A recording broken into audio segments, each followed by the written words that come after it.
não parar, não precipitar e não retroceder. Então dizer para esse cara, sabe quando nós vamos parar? Nunca. Nunca na sua porca vida. Né?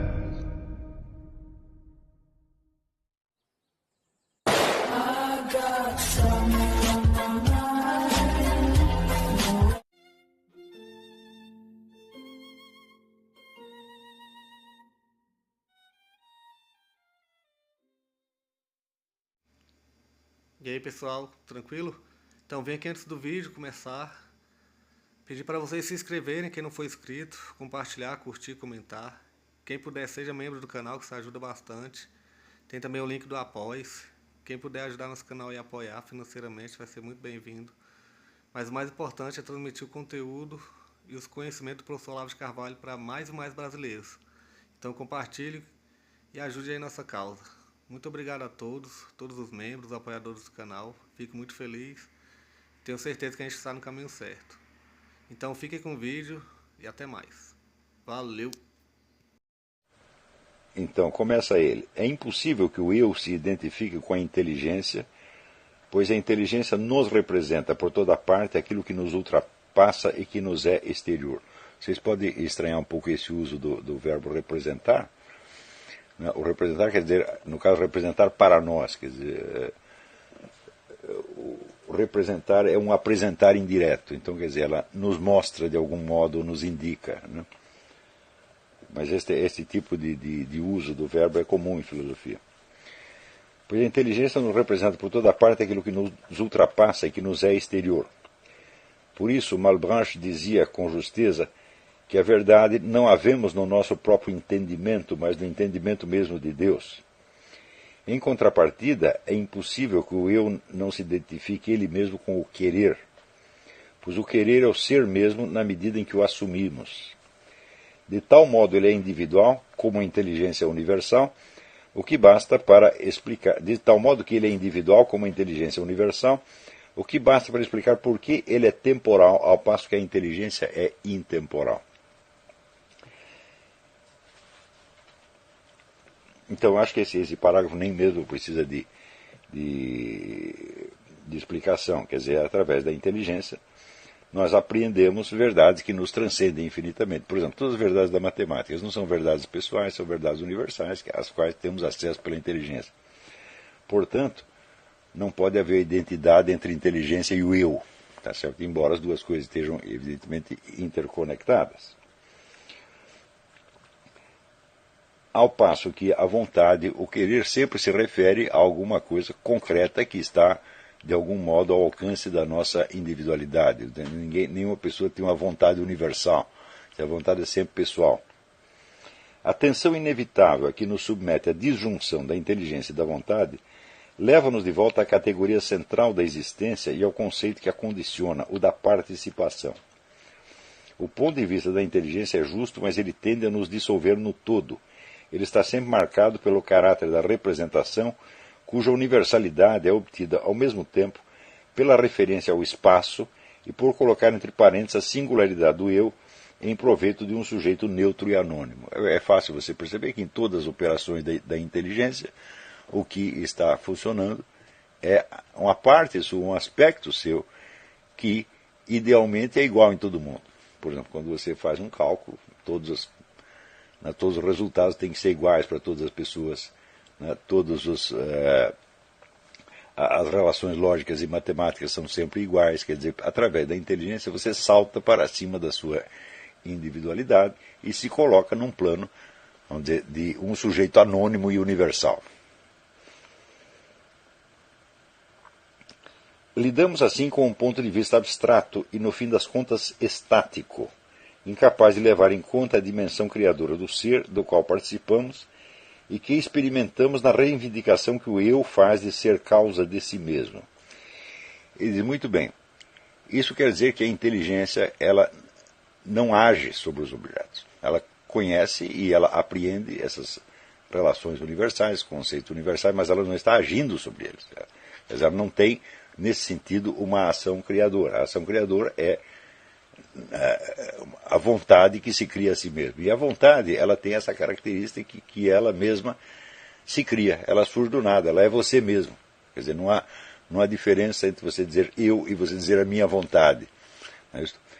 Por outro lado, esse aqui é fundamental no Leila Velha, nós só temos algum acesso ao conhecimento do ser como tal porque nós participamos, tá certo, da dimensão criadora do ser. Quer dizer, as ações pelas quais nós nos criamos a nós mesmos, nós nos fazemos, nós escolhemos a nossa vida, os valores que vão nos orientar, tá certo? E a partir daí nós moldamos as nossas ações em vista de nos tornarmos tais ou quais. Tudo isso aí tem uma dimensão ontológica, ou seja, são fatos que não se passam só no seu pensamento, tá certo? Mas que criam realidade. Portanto, você está participando do ser não como observador, mas como um agente ou um pseudópodo do ser. E este é o ponto de ligação, tá certo? É a junção que nós temos com o ser, a raiz que nós temos com o ser. E, portanto, o único contato efetivo que temos com ele. Portanto, é através da vontade, nós, pelo conhecimento que temos da nossa própria vontade, que podemos saber alguma coisa do ser. Se fôssemos puros entes cognoscentes, tá certo? Nada saberíamos do ser. Né? Só saberíamos as relações lógicas, portanto, totalmente hipotéticas. Não haveria a própria inteligência por si, não tem esse ponto de amarramento com a realidade e nem com o ser. Então, primeiro, nós existimos não como entes genéricos, mas como indivíduos. Portanto, é só através de algum aspecto puramente individual nosso que nós temos um ponto de ancoragem no ser, e não através da inteligência que é genérica e igual em todo mundo. Dito de outro modo, podemos conhecer através da inteligência, mas existimos através da vontade. E é justamente porque existimos que podemos conhecer a existência, que é, vamos dizer, a nossa forma específica de ser. Lembrando que o Lavelle distingue esses três termos, o ser, a existência e a realidade. Né? Quer dizer, o ser é a fonte infinita da onde tudo jorra. Como dizer, o ser é uma subjetividade criadora sem limites. A existência é a nossa forma específica de ser, e a realidade é o campo de experiência no qual nós nos encontramos e no qual nós temos de nos realizar. Então, o que cria para nós esse ponto de ancoragem, tanto na realidade quanto no ser, é a vontade e não a inteligência. Quer dizer, a vontade é nós mesmos. Ela é a nossa existência.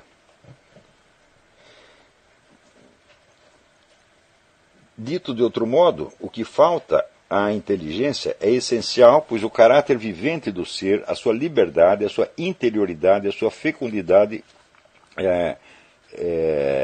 inesgotável. Ou seja, à inteligência falta o caráter vivente, a liberdade.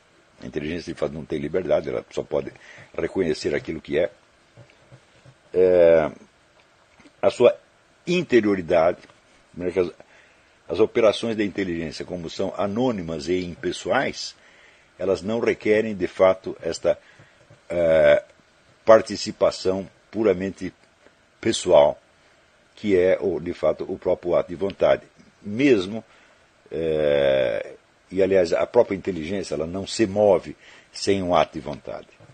Quer dizer, nós conhecemos as coisas porque nós queremos conhecer. Portanto, quer dizer, o que vai dar a nossa consistência ontológica não é a nossa inteligência, mas a nossa liberdade, a capacidade que nós temos de nos tornarmos existentes através de um puro decreto da vontade. Ou seja, você faz as coisas porque você quer, e esta é a sua forma específica de existência. Em nota de rodapé, então, Philippe Perrault coloca: segundo Lavelle, a inteligência é uma das funções da consciência, que comporta duas outras, a vontade e o amor. Essas três funções são inseparáveis. Ele voltará a este tema mais tarde. Porém, ele uma vez esclarecido que a vontade, vamos dizer, é a própria substância do eu, ele diz: não se deve identificar a vontade com a liberdade. Esta última é a marca da nossa participação no ser. Se a liberdade nos aparenta ao ato puro, parece que a vontade nos remeta antes para o lado da natureza. Portanto, a vontade tem essa coisa ambígua, ela está, por um lado, ela está ancorada no ser, no ato puro, por outro lado, ela parece estar condicionada à natureza externa. Ou, dito de outro modo, né, a vontade, como o próprio ser humano, está entre o ser e a realidade. Quer dizer, a natureza faz parte da realidade. Né? Ela parece exprimir, pelo menos, tanto as aspirações do corpo quanto as da alma. A vontade engaja-nos fisicamente no mundo, donde a tese possível de uma vontade brutal e inconsciente, pura expressão de um querer viver amoral. Quer dizer, nesse caso, a vontade seria identificada com o puro instinto. Tá certo? Mas é evidente que, se isto acontecesse, então ela não mereceria o nome de vontade, já que ela estaria condicionada totalmente por causas materiais ou biológicas que antecedem, tá certo? E nesse sentido não seria uma vontade pessoal, como não é a vontade pessoal, a vontade de um animal. Quer dizer, o animal não tem, vamos dizer, a margem de escolha entre o seu instinto e alguma outra coisa. Portanto, é errado falar em vontade animal. E na medida em que você identifica a vontade com uma força obscura, né, animal e inconsciente, já não se trata, obviamente, de vontade. Quer dizer, o característico da vontade é esta natureza, dizer, ambígua, por assim dizer. E é o fato de ela ter alguma margem de escolha. Dito de outro modo, quando ele diz a liberdade é a marca da nossa participação no ser, bom, a liberdade é apenas uma das possibilidades da vontade. Ela tem esta possibilidade, como ela tem a possibilidade de se dissolver naquilo que é puramente instintivo, animal e pré-condicionado. Não é isso? Se ela não tivesse isso, bom, ela seria uma liberdade absoluta e total e incondicionada. Então não seria a vontade humana, seria a vontade divina. Tá certo? Então, quando fala a vontade com pura expressão não querer viver a moral, tal não é o ponto de vista de Lavelle, para que a vontade, ainda que ligada intimamente à natureza, não tenha a função de encerrar-nos nela, mas ao contrário de nos liberar dela, a fim de nos alçar ao cume de nós mesmos.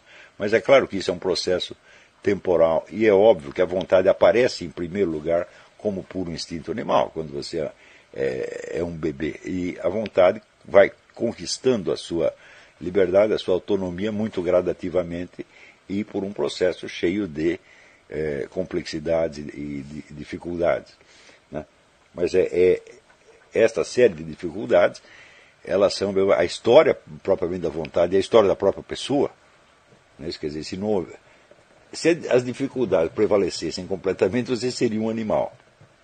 Então, você seria totalmente predeterminado por fatores naturais e instintivos. E se não houvesse dificuldade alguma, você seria Deus. E não acontece nenhuma coisa nem outra. Não é isso? Já dizia Platão que o homem é um intermediário entre o animal e o anjo. Tá certo? Então, pode ser que você vem dessa natureza animal, mas algo vai se desenvolvendo depois em você que lhe dá a alternativa, inclusive, de contrariar essa natureza animal, coisa que o próprio animal não pode fazer.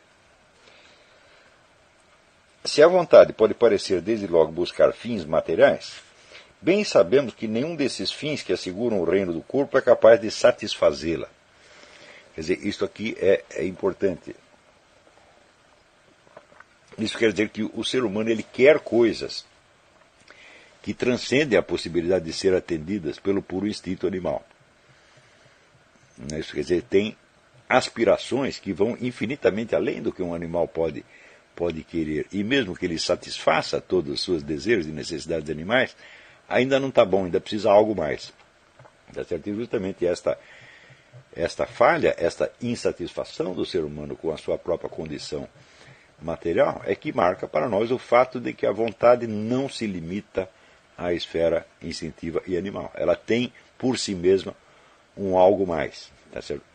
Um algo mais que ela própria não pode satisfazer de algum modo. Quer dizer, ela vai ter que buscar esse algo mais na própria dimensão do ser do qual ela emerge. Ou seja, ela vai ter que aprofundar a sua participação no ato criador do ser, para daí ela poder realizar isso que ele diz, vamos dizer, chegar ao cume de nós mesmos. através de todas as modificações que ela introduz no mundo, a vontade nada mais busca do que reencontrar a unidade mesma do ato que a inspira, e do qual é preciso que ela se separe para assumir ela mesma a responsabilidade dele. Ou seja, existe o ato criador da liberdade, vamos dizer, que inspira o movimento da vontade humana, que vai desde o puro instinto animal até as aspirações mais elevadas. Tá certo? Porém, esse processo ele não acontece em nós automaticamente. Ele apenas nos empurra, mas a partir de um certo ponto é preciso que a vontade, como diz, se separe do ato criador originário para assumir o ato criador ela mesma. Ou seja, ela assume a responsabilidade de prolongar o ato criador. Tá certo? Então há uma separação, a vontade se distingue, como se dissesse, a nossa vontade se distingue da vontade de Deus, para que possamos assumir essa vontade responsavelmente por nossa própria iniciativa. Senão, vamos dizer, a transfiguração da vontade humana, tá certo, em vontade espiritual seria um processo automático e, por assim dizer, inconsciente. Quer dizer, que se não houvesse distinção, mas houvesse uma continuidade perfeita entre o ato criador do espírito e a vontade individual, nós nem perceberíamos nada. Nós nos tornaríamos anjos sem a nossa participação. Tá certo? Então, não haveria aí o elemento da liberdade, a escolha humana. Então, essa escolha, a existência dessa escolha pressupõe que, num certo ponto qualquer, a vontade se separe do ato criador para que ela própria assuma essa vontade do ato criador por iniciativa dela própria. Ou seja, você tem que aceitar a sua liberdade.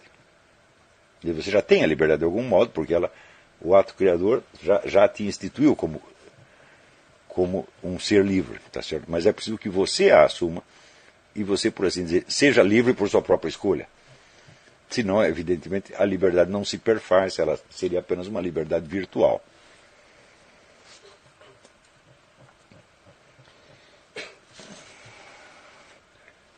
Então, diz ele, não se pode imaginar uma vontade que não seja uma vontade de valor, ou seja, uma vontade voltada para algum valor, e não somente para uma coisa, tá certo?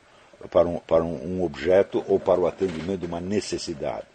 Quer dizer, o valor é algo que está colocado, vamos dizer, para além de todos os objetos e que aparece como uma espécie de justificativa da existência deste objeto. Portanto, o valor só chega para nós como algo que ainda não está realizado, mas que deve ser realizado. Tá certo? Então, o que vale, isso é, aquilo que tem valor, não é somente aquilo que está em condição de atender os nossos desejos, porém, mais profundamente, aquilo que nos torna capazes de dominá-los, de elegê-los ou de rejeitá-los, de hierarquizá-los e, portanto, de julgá-los. Portanto, existem os nossos desejos, as nossas necessidades, mas para escolher quais os valores que você vai preferir e quais que você vai preterir, quais que você vai atender e quais que você vai abandonar, tá certo? Essa escolha toda se faz baseada num valor. Tá certo? Então, o valor se torna aí, vamos dizer, o conceito fundamental da vontade. A vontade é voltada para um valor. É evidente que os próprios desejos e necessidades do corpo são também valores, num certo momento. Tá certo? Porém, o ser humano é capaz de conceber outros valores, de aprender outros valores superiores, em função dos quais estes possam ser julgados, escolhidos, hierarquizados, etc, etc. Ou seja, o simples fato de você escolher você tem que escolher entre fazer uma coisa ou a outra, sendo que as duas podem ser igualmente desejáveis do ponto de vista do corpo, subentende que que a própria necessidade corporal não é o critério de escolha. Tem que haver um outro critério que abranja as duas alternativas e as hierarquize de algum modo. Tá certo? O princípio do valor desloca-se. Seu centro de gravidade tende a subir do mundo sensível ao mundo inteligível. E, evidentemente, esse é um processo temporal e essa é realmente a substância da nossa biografia. Quer dizer, se não fôssemos capazes, vamos dizer, de ir aos poucos transcendendo as puras necessidades e desejos animais, para nos orientarmos em função de valores espirituais que permitem hierarquizá-los, nós simplesmente não teríamos uma biografia interior como um cachorro não tem uma biografia interior. Isso quer dizer, ele não sai do plano das necessidades iniciais. Quer dizer, necessidades e desejos que um cachorro tem ao nascer são os mesmos que ele terá sempre. Tá certo? Então, não há biografia interior, não há uma evolução, não há um crescimento interior, tá certo? do animal. E nós só temos, portanto, uma biografia interior por causa disto. E isso aqui torna, então, claro que se desde o início da vida nós somos a nossa vontade, no fim da vida, quer dizer, quando você tem, vamos dizer, a sua essência já realizada, ou em vias de realização, o que se constitui dessa essência? Constitui-se somente dos valores que você incorporou ao longo da vida e que agora você representa e personifica. Tudo mais que você recebeu da natureza, que já veio pronto, não faz parte de você mais. E tudo isso, quando você morre, naturalmente desaparece. Tá certo? Então, eu estava comentando com um amigo, hoje em dia, quer dizer, o processo de estupidificação e animalização das pessoas chega a tal ponto. Eu vi, tem uma senhora, uma professora universitária, negra, dando uma entrevista, e o sujeito disse aqui, doutora fulano de tal, fez isto, mais aquilo, contou lá a biografia dela, né, tudo que ela tinha feito na vida, e daí ela disse assim, mas você não disse o principal, eu sou mulher e negra. Né? Ele deveria ter dito que, poxa, eu pensei que a senhora fosse um homem japonês. Né? Então você veja aqui, né, a verdadeira biografia dela tinha menos importância do que os dados biométricos, que não são mérito dela de maneira nenhuma, não foi ela que se fez mulher e negra, já nasceu assim. Portanto, ser mulher e negra literalmente não faz parte da sua biografia.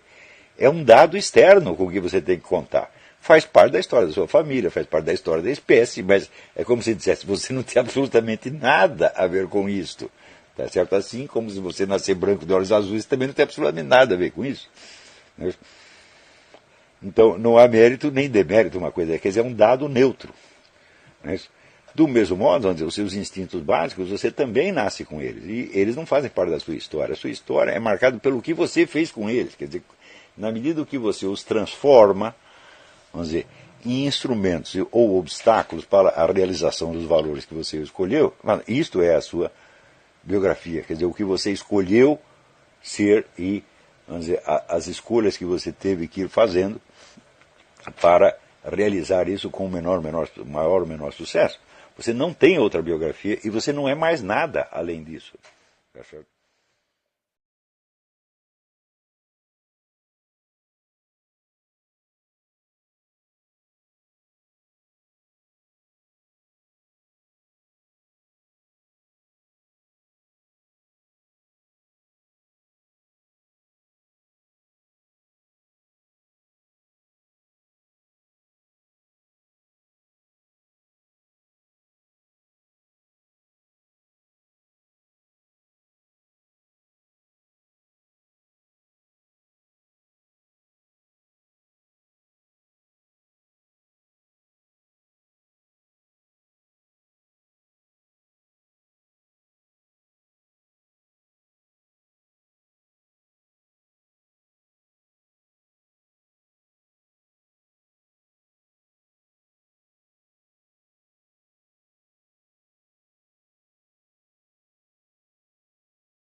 Chegamos a mais um final de uma aula, de um vídeo. Espero que tenham gostado.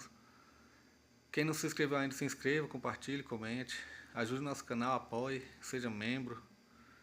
E ajude o nosso canal a chegar a cada dia a mais brasileiros que precisam muito do conhecimento do professor Olavo de Carvalho. Então é isso aí, fique com Deus, até o próximo. Valeu! Então é isso aí, pessoal. Que é o nosso canal. Que são alguns livros que eu já li. A maioria foi doação, mas alguns eu adquiri, professor Olavo de Carvalho. Alguns livros se perderam aí que eu emprestei, professor Alexandre Costa. Bíblia Sagrada. 10 lições sobre Karl Marx. Indico a não ler esse livro, que é muito ruim mesmo. Alguns pensadores aqui que realmente, como o professor Olavo de Carvalho disse, não são pensadores. Valeu, tamo junto aí. Apoie nosso canal, seja membro.